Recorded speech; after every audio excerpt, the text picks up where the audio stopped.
Friends, आत्मा गुरुकुल में आप सभी का बहुत बहुत स्वागत है। आज की वीडियो हम जानेंगे भूगोल का सेकंड अध्याय जिसका नाम है कि ग्लोब में अक्षांश व दशांतर रेखा। तो उनके बारे में हम पढ़ेंगे कि अक्षांश रेखा क्या होती हैं और दशांतर रेखा क्या होती हैं। चलिए शुरू करते हैं। देखिए, इसके बारे में कुछ फैक्ट जान लेते हैं। देखिए, इसमें जो हमारी क्या है पृथ्वी पृथ्वी क्या है, बहुत बड़ी है।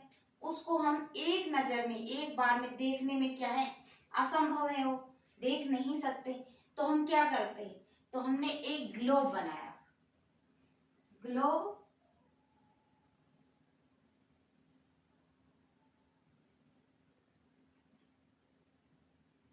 एक ग्लोब बनाया, ठीक है। जो ग्लोब है, ये और ये बिंदु क्या है, अक्ष कहलाते हैं। और अक्ष के बीचों बीच एक सुईनुमा एक संरचना मतलब एक छड़ है, उसे क्या कहेंगे, और इस स्थान को क्या कहेंगे, अक्ष कहेंगे, ठीक है, अक्ष। तो इस पर जो जो हमारी पृथ्वी है उसका छोटा प्रतिरूप,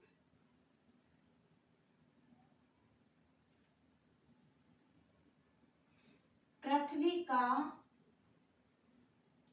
छोटा प्रतिरूप क्या कहलाता है, ग्लोब कहलाता है, ठीक है। इस जो ऊपर वाले भाग को हम क्या कहेंगे, उत्तर ध्रुव, उत्तरी ध्रुव, और नीचे वाले को क्या कहेंगे, दक्षिणी ध्रुव, ठीक है। और ये क्या करती है, अपने अक्ष पर घूमती है। अपने अक्ष पर मतलब जैसे अपन ग्लोब देखते हैं, उसको क्या है, उसके चारों तरफ उसको घुमाएंगे, वो गोल क्या होगी, एक ही बीच में उसकी छड़ होकर वो अपने ही स्थान पर क्या होती है, घूमती हुई जाती है। तो उसे क्या कहेंगे, ग्लोब कहेंगे, ठीक है। अब इसमें देखते हैं पॉइंट। हमारी पृथ्वी गोलाकार नहीं है, बल्कि क्या है, थोड़ी सी ऊपर से चपटी है और मध्य से थोड़ी सी उभरी हुई है। देखिए, इसमें हमारी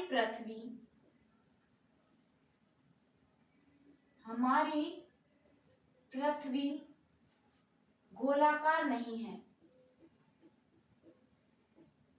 गोलाकार नहीं है। इसमें क्या है, ग्लोब पृथ्वी का लघु रूप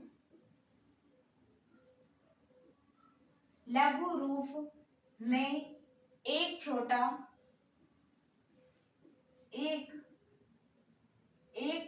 या एक वास्तविक प्रतिरूप है। एक छोटा क्या है, वास्तविक प्रतिरूप है। इनमें क्या है, ये ग्लोब है, इस पर ही कुछ मानचित्र, देश, महाद्वीप, ये सभी क्या है इसमें दर्शा देते हैं। तो ये क्या है, ग्लोब, जिन पर देश, महाद्वीप सब चीज इसमें इनकी सही स्थिति को ग्लोब पर दर्शाया जाता है, ठीक है। आगे देखेंगे नेक्स्ट पॉइंट। इसमें आगे है कि पृथ्वी उत्तर और दक्षिण में, पृथ्वी उत्तर एवं दक्षिण में या दक्षिण ध्रुवों पर थोड़ी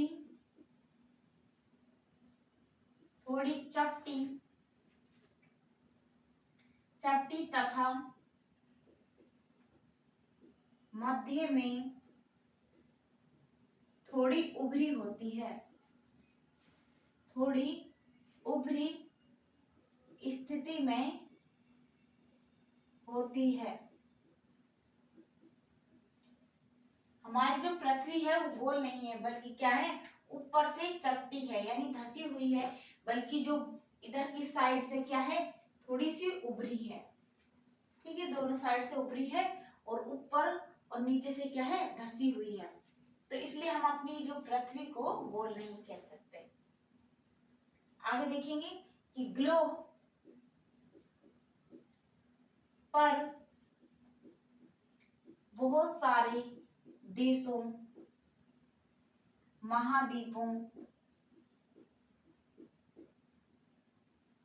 महाद्वीपों तथा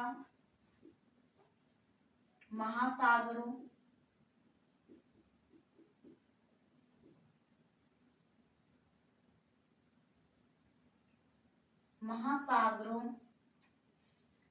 को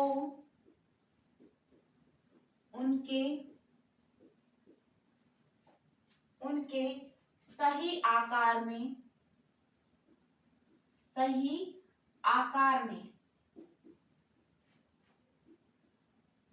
दिखाया जाता है।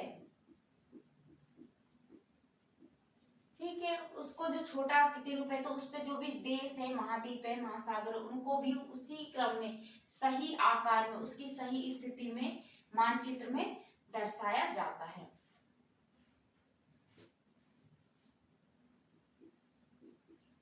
दिखाया जाता है। ठीक है, अगला पॉइंट देखेंगे कि इसमें क्या होता है, पृथ्वी पर एक सुई होती है। इसमें क्या है, ये अक्ष कहलाते हैं। ये बिंदु, दो बिंदुओं को अगर आपस में मिला दिया जाए किसी सुई के माध्यम से तो क्या है, तो इसमें पृथ्वी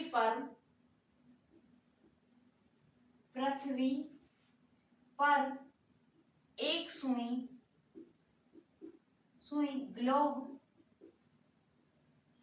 ग्लोब में झुकी हुई अवस्था में स्थित होती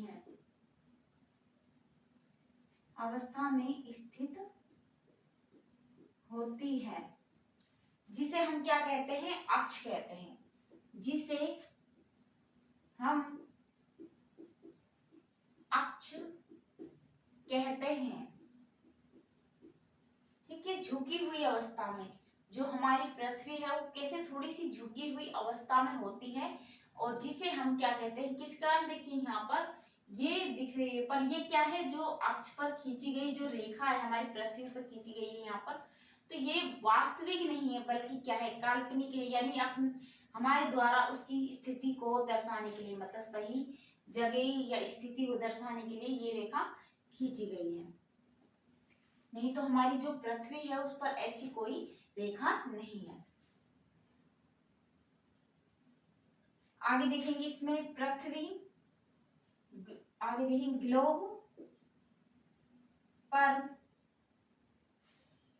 पर दो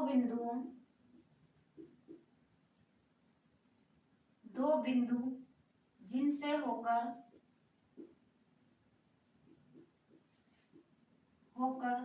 सुई गुजरती है, उससे क्या कहेंगे, इसमें बता दिए ग्लोब पर दो बिंदुओं जिनसे होकर सुई गुजरती है, तो उससे ऊपर वाले भाग को क्या कहेंगे, तो देखिए उसे उत्तरी ध्रुव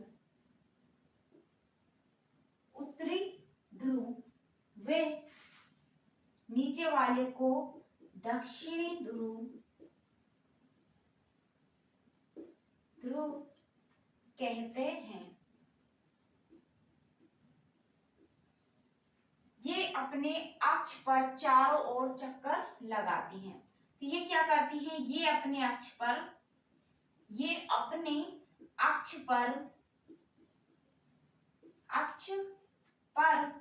चारों ओर चक्कर लगाती हैं। चारों ओर चक्कर या कहें चारों ओर घूमती हैं। चारों ओर घूमती हैं। ये एक काल्पनिक रेखा है, ये एक काल्पनिक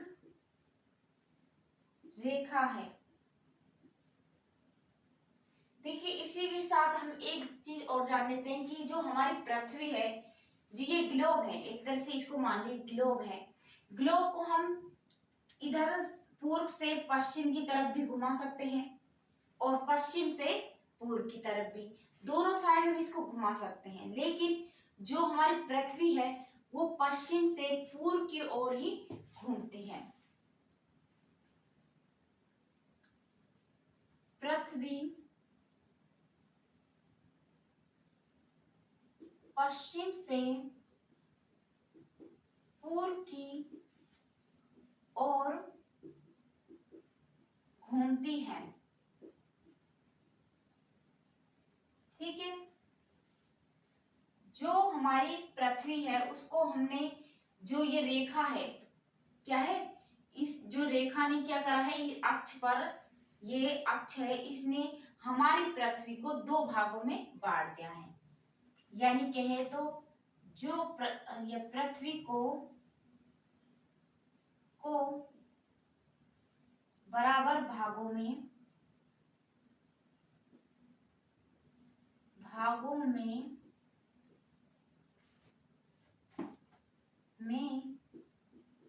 काटने वाली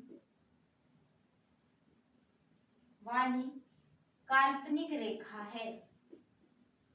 ठीक है, काल्पनिक ये इसलिए कि कल्पना के द्वारा बनाई, मतलब ऐसी कोई रेखा नहीं है, तो काटने वाली काल्पनिक रेखा है जो हमारी पृथ्वी को दो भागों में बांटती है। ठीक है, ये तो हो गए ग्लोब के बारे में। अब आगे देखते हैं इसमें।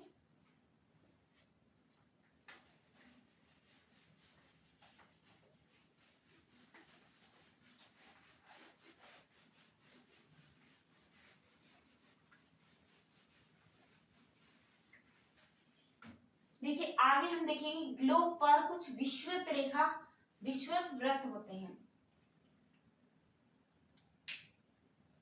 देखिए ग्लोब पर ही क्या होते हैं, विषुवत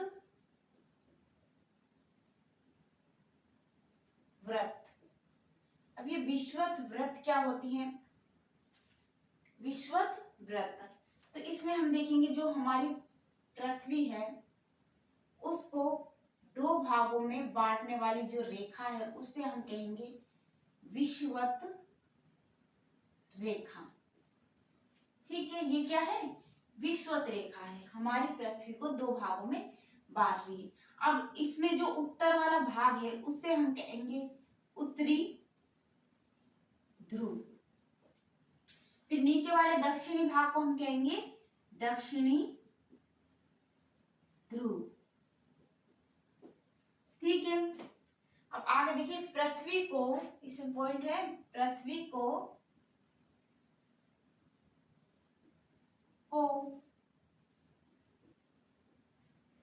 बीचों बीच, पृथ्वी को बीचों बीच गुजरने वाली, बीचों बीच से गुजरने वाली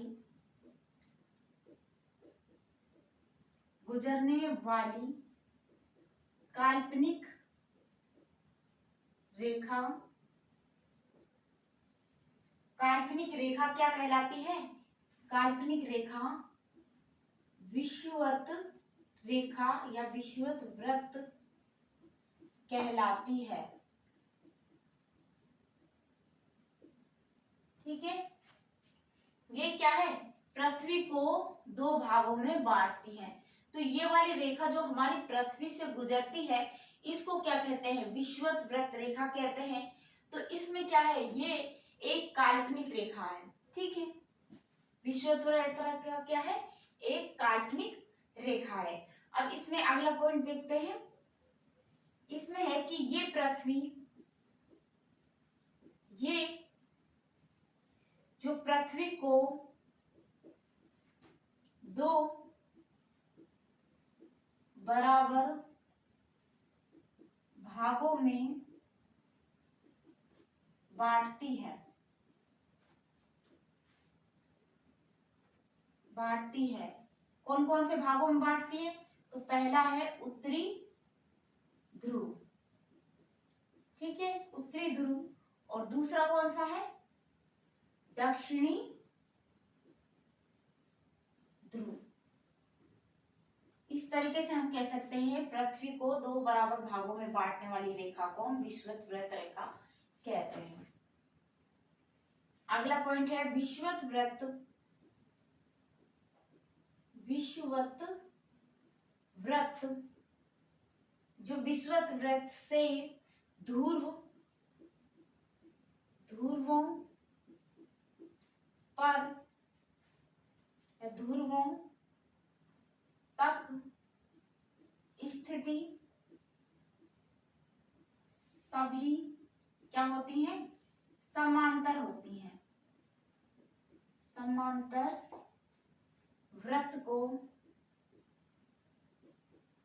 अक्षांश कहते हैं, अक्षांश कहते हैं,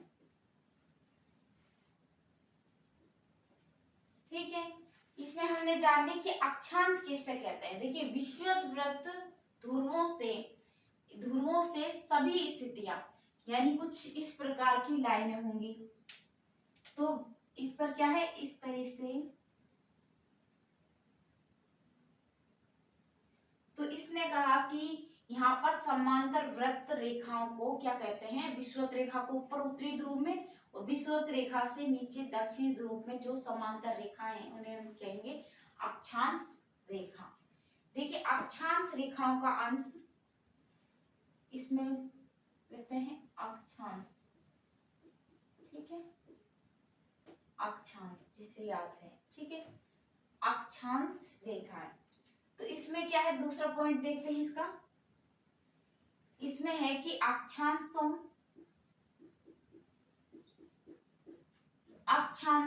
को अंश, अक्षांशों का जो अंश किस में मापा जाता है? डिग्री में, डिग्री में मापा जाता है, ठीक है। मापते हैं, इसमें क्या है, जैसे यहाँ पर क्या हो गया, ये तो हो गया 0, यहाँ पर आगे चलेंगे 23.5 डिग्री, जहां पर क्या आती है? कर्क रेखा। यहाँ पे 23.5 डिग्री पर मकर रेखा, आगे इसमें 66.5 डिग्री, इसको बोलते हैं नॉर्थ, ठीक है। और यहाँ पर बोलेंगे 66.5 डिग्री साउथ। इस तरह की जो क्या होती हैं, डिग्रियां होती हैं, क्या होती हैं? डिग्रियां होती हैं। तो उन्हें हम क्या कहेंगे? अक्षांश रेखाएं कहेंगे, जिन्हें अक्षांशों को हम डिग्री में मापते हैं। आगे देखेंगे जबकि विषुवत वृत्त को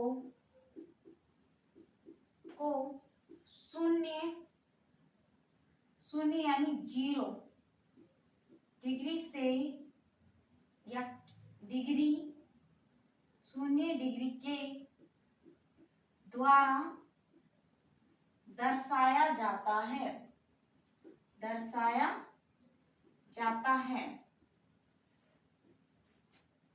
अगला है कि विषुवत वृत्त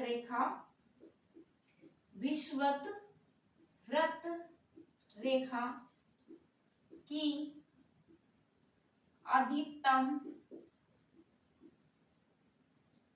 अधिकतम कोणीय दूरी 90 डिग्री होती है, ठीक है। क्या होती है? 90 डिग्री होती है। यहाँ पर क्या होता है? यहाँ पर 90 डिग्री, यहाँ पर क्या होगा? उत्तर में उत्तरी ध्रुव पर क्या हो गया? 90 डिग्री। तो दक्षिण में क्या हो गया? 90 डिग्री। तो इस तरीके से विषुवत वृत्त रेखा की अधिकतम जो कोणीय दूरी होती है वो होती है 90 डिग्री, उत्तर में भी और दक्षिण में भी।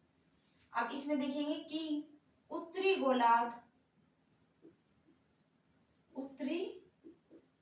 गोलार्ध,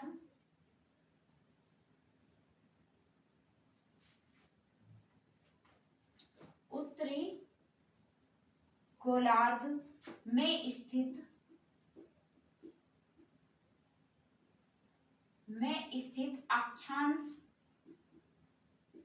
अक्षांश रेखाओं की उत्तरी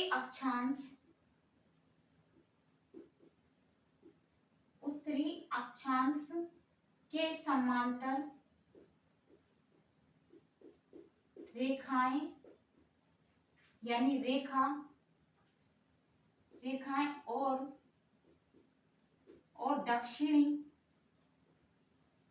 दक्षिणी अक्षांश रेखाएं कहते हैं। दक्षिणी अक्षांश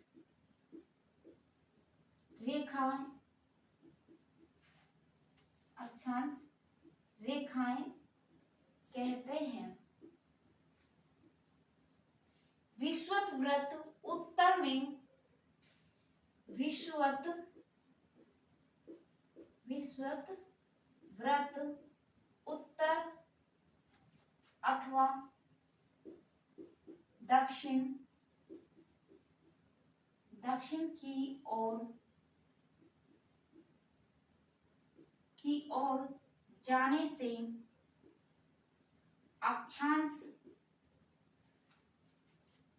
अक्षांश वृत्तों का आकार क्या होता है? बढ़ता है। सॉरी, बढ़ता नहीं है बल्कि घटता है। आकार घटता है, ठीक है, क्योंकि विषुवत वृत्त जो है उत्तर अथवा दक्षिण की ओर जाने पर जैसे जैसे क्या होंगे, इस तरीके से ये ऊपर की ओर जाते जाएंगे तो ये क्या होते जाएंगे, ये घटते हुए चले जाएंगे, ठीक है, इस तरीके से। तो यहाँ में बहुत सारी रेखाएं होती हैं, लेकिन कुछ महत्वपूर्ण जो रेखाएं वो हम इसको मानते हैं अक्षांश रेखाओं को 23.5 डिग्री 6.5, लेकिन इस तरीके से बहुत सारी क्या होती हैं, रेखाएं होती हैं हम जो ग्लोब पर दर्शाई गई है। ये सभी काल्पनिक है, लेकिन स्थिति का ज्ञान करने के लिए, समस्याओं के लिए, तो उसमें स्थिति के बारे में पता लगाने के लिए तो ये सही है। तो इसमें जो लाइनें होती हैं इसी तरीके से, ये जो लाइनें हैं वो क्या होती हैं, इस तरीके की लाइनों को हम क्या कहते हैं, अक्षांश कहते हैं, इस तरीके से। तो इसमें जो लास्ट लाइन जैसे धीरे धीरे धीरे यहाँ पर ज्यादा आए, फिर ये, तो ये सभी लास्ट में क्या हो जाती हैं, बिल्कुल क्या होता है, कम होती चली जाती है, यानी घटता ही हुई चली जाती हैं। लेकिन इनमें क्या होता है, समान गैप बना रहता है। समान गैप ऐसे कि ये कहीं पर भी अगर ये जितनी भी जाएंगी वो सीधी सीधी सीधी जाएंगी। ऐसा नहीं है कि इसमें ये मिल गई कि उसमें वो मिल गई, बल्कि ये क्या है, कहीं पर भी ये आपस में नहीं मिलती है, बल्कि क्या होती हैं, सीधी सीधी जाती है। इस तरीके से ये बिल्कुल सीधी, कहीं पर भी टच नहीं होती है। इसलिए इन्हें कहा गया कि जो अक्षांश रेखा है वो क्या है, समांतर है, यानी सीधी जाएंगी बिल्कुल, ठीक है। तो इसमें क्या है, सीधी सीधी जाएंगी। आगे देखेंगे कि विषुवत वृत्त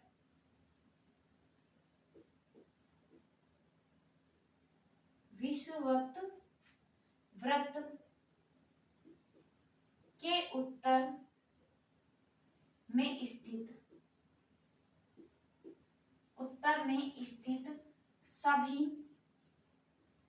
सभी समांतर रेखाओं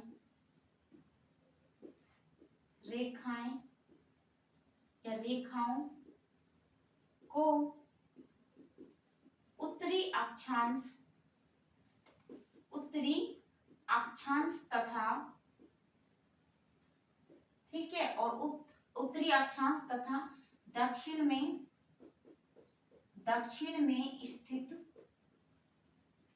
स्थित सभी रेखाओं को हम क्या कहेंगे, दक्षिण अक्षांश। दक्षिण में स्थित रेखाओं को दक्षिण अक्षांश रेखाएं क्या कहेंगे, दक्षिण अक्षांश रेखाएं कहेंगे, कहते हैं, जिनमें जो देखिए इसमें क्या है कि विषुवत वृत्त यहाँ पर है कि हमने ये जानी विषुवत वृत्त उत्तर अथवा दक्षिण की ओर जाने वाली जो अक्षांश रेखा है जो वृत्त के अंदर है वो आकार क्या हो घटता चला जाता है, लेकिन जो उनकी स्थिति है वो समांतर बनी रहती है। दो लाइनों के बीच में जितना गैप है वो गैप मतलब ये चाहे गैप कम हो जाए लेकिन क्या होता है कि ये लाइनें कहीं पर भी मिलती नहीं है।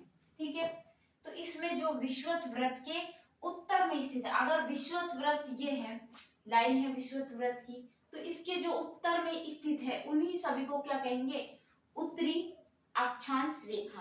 क्या कहेंगे, ये सभी क्या है उत्तरी अक्षांश रेखा। अगर उत्तर में है तो उत्तरी अक्षांश रेखाएं, और नीचे जो भी रेखा है दक्षिण जो दक्षिण दिशा में विषुवत रेखा से नीचे जो भी रेखाएं आती हैं उन्हें क्या कहेंगे दक्षिणी यानी दक्षिण अक्षांश रेखाएं। ठीक है, यही इस वाले पॉइंट में कहा गया है। अब आगे देखेंगे इसमें कि जो विषुवत रेखा है विषुवत वृत्त, यहाँ पर उसे बता दिया कि विषुवत वृत्त में क्या होता है जीरो होता है, 0 डिग्री से, और पृथ्वी को 2 बराबर भागों में बांटती है। अब इसमें जो दूसरा है कि क्या कौन सी रेखा आती है ऊपर की आती है कर्क रेखा, जो उत्तरी क्या है उत्तरी ध्रुव में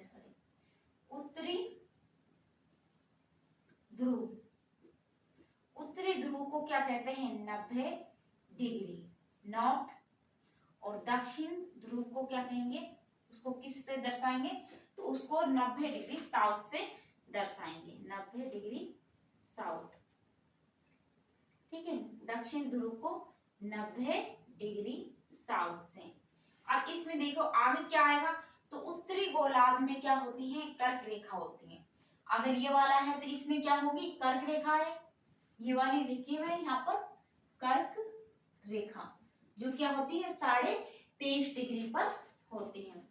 तो और यहाँ पर 23.5 डिग्री पर जो कर्क रेखा होती है यहीं पर क्या होता है हमारा जो भारत जिसमें हम क्या करते हैं निवास करते हैं।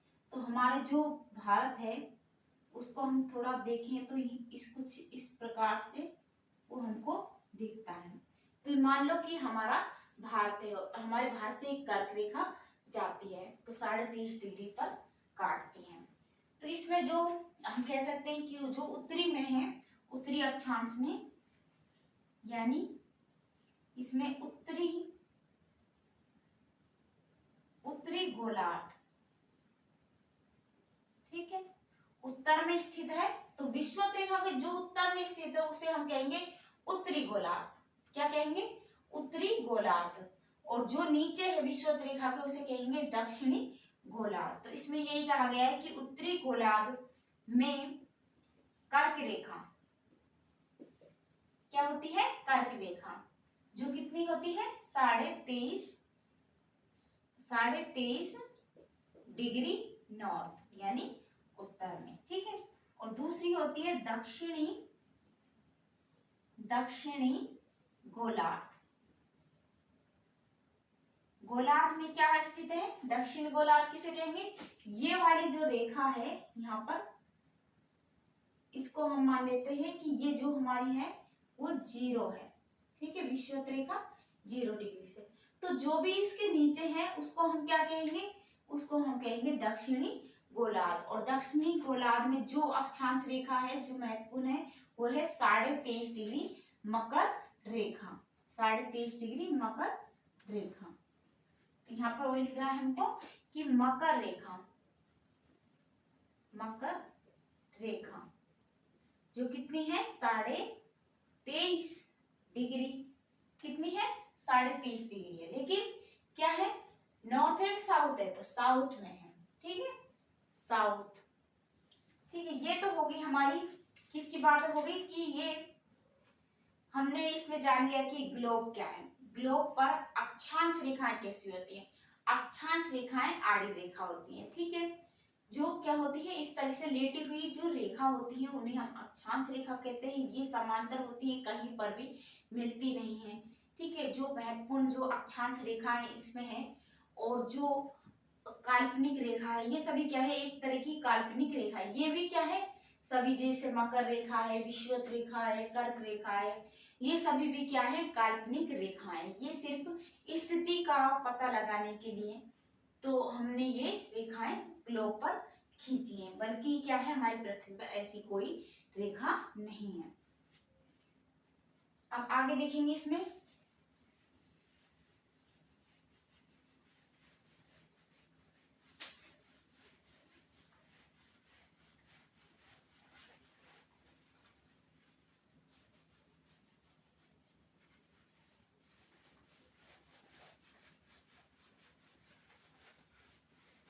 अब हम पढ़ेंगे पृथ्वी का ताप कटिबंध। पृथ्वी का ताप कटिबंध क्या होता है, चलिए देखते हैं। पृथ्वी का ताप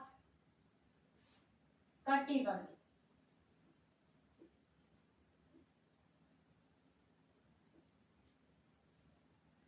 पृथ्वी का ताप कटिबंध, यहाँ पर देखते हैं एक तरह की स्थिति इनकी। ये क्या है, मान लो कि ये हमारी क्या है, पृथ्वी है। थोड़ी सी ऐसी बनी है, देखिए इसमें क्या है, ये मान लीजिए कि हमारी पृथ्वी है।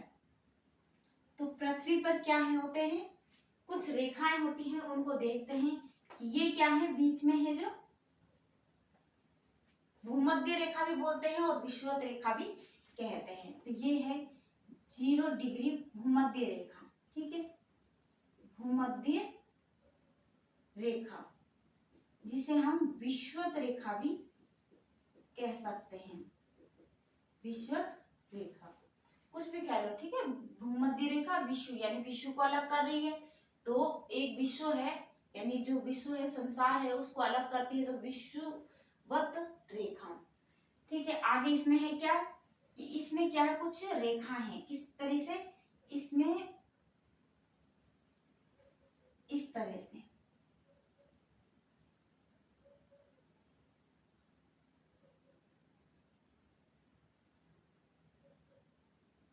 ठीक है। इसमें हमने इस पृथ्वी पर इस तरह की लाइनें खींच दी। अब ये है क्या, तो देखते हैं। इसमें है जो ये वाली रेखा है उसको हम क्या कहेंगे, मकर रेखा। मकर रेखा जो कितनी है, 23.5 डिग्री क्या है, साउथ, और ये ऊपर क्या है, कर्क रेखा। कर्क रेखा ये भी कितनी है, 23.5 डिग्री क्या है, नॉर्थ। ठीक है, इतने हो गए। आप आगे देखेंगे कि इसमें जो ये वाला भाग है इसे हम कहेंगे उत्तरी ध्रुव व्रत। इसको क्या कहेंगे, उत्तरी या उत्तरी ध्रुव व्रत।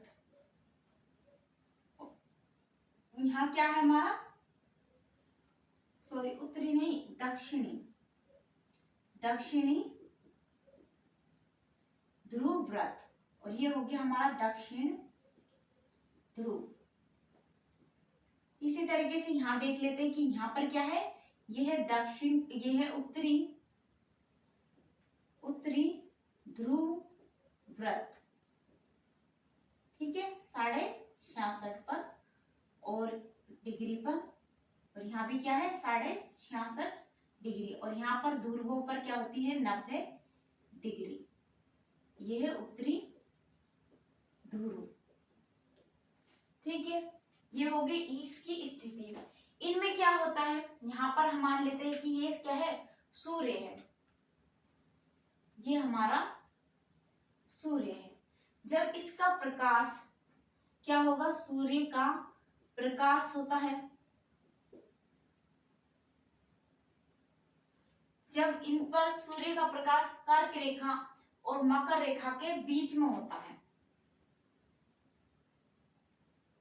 ठीक है, कर्क रेखा और मकर रेखा के बीच में होगा, तो यहाँ पर क्या होगी, क्या होगी, गर्मी होगी। तो ये वाला जो क्षेत्र होता है यानी कर्क रेखा और मकर रेखा के बीच के स्थान को, है ना, क्षेत्र को हम कहेंगे उष्ण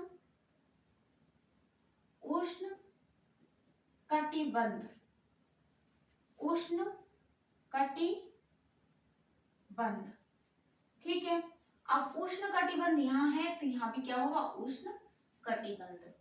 तो इसमें अब ऊपर देखेंगे कि जब हमारा जो सूर्य है, सूर्य पर कुछ ये रेखाएं क्या होती हैं, तिरछी पड़ती हैं, यानी थोड़ी बहुत पहुंच पाती हैं। तो इस तरीके से यहाँ पर क्या है, कुछ रेखाएं पहुंच गई। तो यहाँ पर पहुंचने पर क्या होती है, यहाँ पर शीतोष्ण, ये जो मौसम होता है यानी जो ताप होता है वो कौन सा होता है, शीतोष्ण, शीतोष्ण कटिबंध। ठीक है, यहाँ भी क्या होगा, शीतोष्ण कटिबंध। अब जब सूर्य की रोशनी दक्षिण ध्रुव और उत्तरी ध्रुव पर क्या होती है, पहुंच नहीं पाती है, बल्कि इससे जो जो यहाँ तक नहीं पहुंच पाती है, बल्कि जो इसके जो किनारे पर ही क्या हो जाती है, तो यहाँ तक नहीं पहुंच पाने की वजह से यहाँ पर क्या होती है, बर्फ जमती है। तो यहाँ पर क्या होगा, सबसे ज्यादा इस पे जाड़ा होगा। ठीक है, क्या यानी इसको बोलते हैं शीत शीत कटिबंध, शीत कटिबंध। ठीक है, यहाँ पर सबसे ज्यादा गर्मी होगी, उष्ण कटिबंध इसलिए। और शीतोष्ण में क्या होगा, जो ना तो ज्यादा गर्मी होगी ना ही ज्यादा सर्दी होगी, तो स्थिति क्या होगी, समान होगी। इस तरीके से जब सूर्य की जो किरणें यहाँ पर तिरछी पड़ेंगी, इस कारण से यहाँ पर क्या होगा, ना सर्दी ना गर्मी, यानी शीतोष्ण कटिबंध, यानी शीतोष्ण वाला माहौल यानी मौसम होगा। फिर यहाँ पर जो सूर्य की किरणें यहाँ पर नहीं पहुंच पाती हैं, तो इसके कारण यहाँ पर क्या होती है, सर्दी रहती है। ठीक है, बहुत ज्यादा ठंड पड़ती है, बर्फ जम जाती है। ठीक है, अब इसी के बारे में हम इसमें कुछ पॉइंट देख लेते हैं। तो इसमें देखेंगे कि कर्क रेखा एवं मकर रेखा के बीच, मकर रेखा के बीच, कर्क रेखा और मकर रेखा के बीच अक्षांशों यानी अक्षांशों पर सूर्य वर्ष में एक बार, सूर्य वर्ष में एक बार लंबवत क्या होता है, सीधा पड़ता है या लंबवत होता है। ठीक है, इसमें क्या होता है कि कर्क रेखा और मकर रेखा के बीच अक्षांशों पर, ठीक है, ये अक्षांश रेखाएं हैं सभी, तो सूर्य वर्ष में एक बार क्या होता है, सिर के ऊपर होता है, इनके क्या होता है, सिर के ऊपर होता है, या लंबवत होता है इसे, या सीधा होता है। तो इसके कारण क्या होता है, वर्ष में एक बार दोपहर के समय, ठीक है, दोपहर के समय एक बार, दोपहर के समय, दोपहर के समय, समय ये क्या होता है, दोपहर के समय सिर के ठीक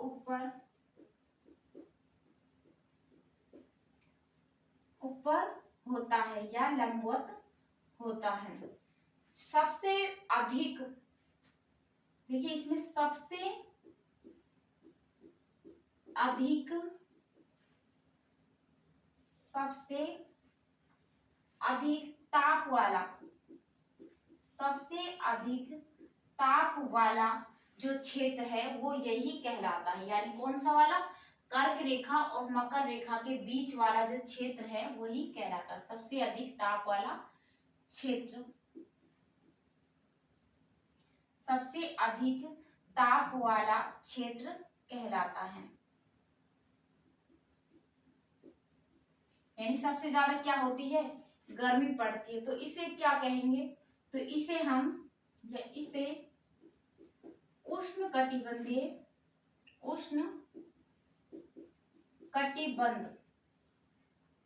इसको कौन सा क्षेत्र बोलेंगे, तो इसे बोलेंगे उष्ण कटिबंध। अगर क्या होगा, एकदम सिर के ऊपर होगा तो यानी सूर्य की रोशनी सीधी जाएगी, सीधी जाने पे क्या होगा, ताप बढ़ेगा, ताप बढ़ने पे क्या, गर्मी होगी। तो उसको क्या कहते हैं, उसको हम कहते हैं उष्ण कटिबंध।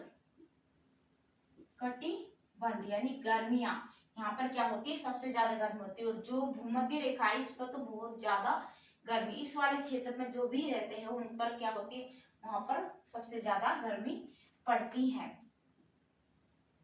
कहा जाता है।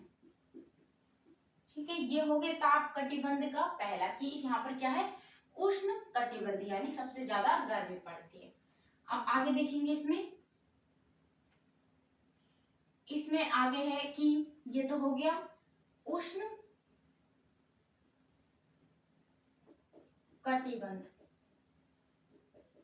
ठीक है, दूसरा कौन सा है, दूसरा है, इसमें है शीतोष्ण कटिबंध। शीतोष्ण कटिबंध, शीतोष्ण कटिबंध। देखिए शीतोष्ण कटिबंध में क्या है कि इसमें कर्क रेखा से उत्तरी ध्रुव वृत्त तक तथा कर्क रेखा से तो उत्तरी ध्रुव वृत्त तक तथा मकर रेखा से दक्षिणी ध्रुव वृत्त तक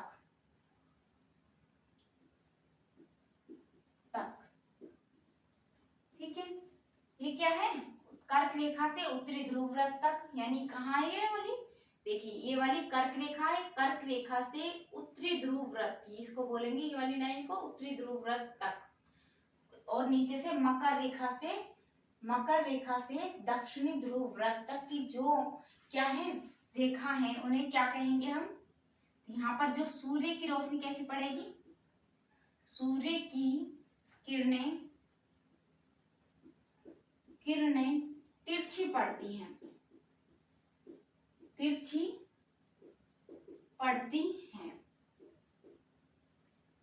इसलिए यहाँ का जो तापमान है, इसीलिए यहाँ का तापमान कैसा होगा, अगर यहाँ पर सूर्य की रोशनी तिरछी पड़ेगी तो ना तो ज्यादा गर्मी होगी और ना ही ज्यादा सर्दी होगी। तो हम बोल सकते हैं कि यहाँ पर जो तापमान है समान बना रहता है, इसलिए यहाँ का तापमान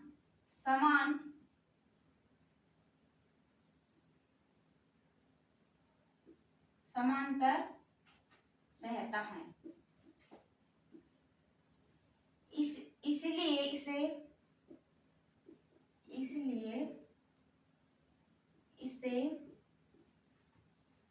शीतोष्ण कटिबंध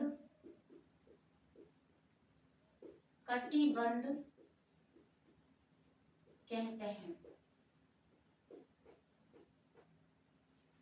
ठीक है, ये तो हो गई शीतोष्ण कटिबंध।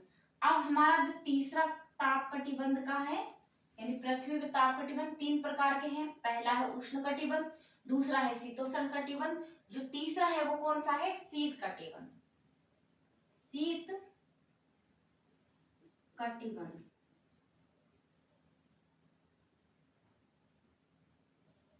इसमें देखिए शीत कटिबंध में क्या है कि उत्तर ध्रुव या कहेंगे उत्तरी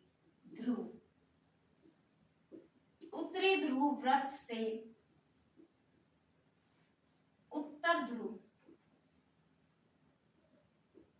ठीक है, या कहें उत्तरी ध्रुव वृत्त से उत्तरी ध्रुव जो ऊपर वाला है 90 डिग्री, या हम बोल सकते हैं इसको कि 66.5 डिग्री से 90 डिग्री, ठीक है, 66.5 डिग्री से 90 डिग्री तक, तथा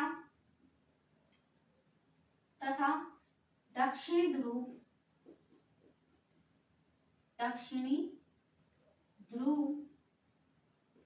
व्रत तक, ठीक है। इसमें क्या है, दक्षिणी ध्रुव व्रत से दक्षिण ध्रुव तक, यानी वही कि हम देखेंगे कि यहाँ पर, रुको इसको पूरा कर लेते हैं। दक्षिण ध्रुव तक क्या होता है, सूर्य कभी भी क्षितिज से ऊपर नहीं आ पाता है। अंततः इन क्षेत्रों में बहुत ठंड होती है, बर्फ जमती है। इन क्षेत्रों में बहुत बर्फ जमती है, क्या कह सकते हैं कि बहुत ज्यादा ठंड पड़ती है, ठंड होती है। इसलिए इन्हें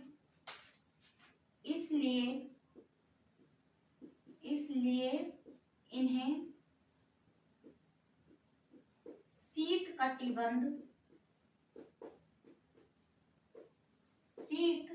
कटिबंध कहलाते हैं। इसलिए इन्हें शीत कटिबंध कहते हैं, ठीक है। देखिए इसमें कंफ्यूज होने की बात नहीं कि देखिए इस वाले को 66.5 डिग्री लिखा है कि उत्तरी ध्रुव व्रत, यहाँ पर क्या लग रहा है, उत्तरी ध्रुव व्रत, और यहाँ पर क्या है, उत्तरी ध्रुव, ठीक है। ऐसे यहाँ पर क्या है, दक्षिण ध्रुव व्रत से दक्षिण ध्रुव तक, यानी 66.5 डिग्री से 90 डिग्री तक की जो रेखा है, उन पर जो सूर्य की रोशनी क्या होती है, क्षितिज से ऊपर चली जाती है। जैसे यहाँ पर मान लेते हैं कि देखो सूर्य की रोशनी इस तरह से आई, तो इस पर क्या है, बिल्कुल यहाँ तो रुकी नहीं, इस वाले भाग में नहीं रुकी, तो ये क्या है, बिल्कुल टच करके, यानी क्षितिज से टकराकर एकदम परली साइड चली गई, मतलब उस क्या कर सकते हैं, ऊपर नहीं आ पाती, यहाँ पर ऊपर नहीं आ पाती, बल्कि जो तिरछी है यहाँ से टकराकर ये दूर दूर फैल जाती है। और तो ये भाग वाला क्या हो जाता है, ये वाला भाग सूर्य की रोशनी से अछूता रह जाता है, यहाँ पर सूर्य की रोशनी नहीं पहुंच पाती है। तो इस कारण से यहाँ पर मोटी मोटी बर्फें जमने लगती हैं, ठंड पड़ने लगती है। तो इसी क्षेत्र को हम क्या कहेंगे, जो शीत कटिबंध, ठीक है, इसे हम क्या कहेंगे, शीत कटिबंध। इसमें हमने जाना कि पृथ्वी की 3 कटिबंध होते हैं। कौन कौन से, उष्ण कटिबंध, शीतोष्ण कटिबंध और शीत कटिबंध। आगे का जो अध्याय हम नेक्स्ट वीडियो में पढ़ेंगे। आज के लिए बस इतना ही।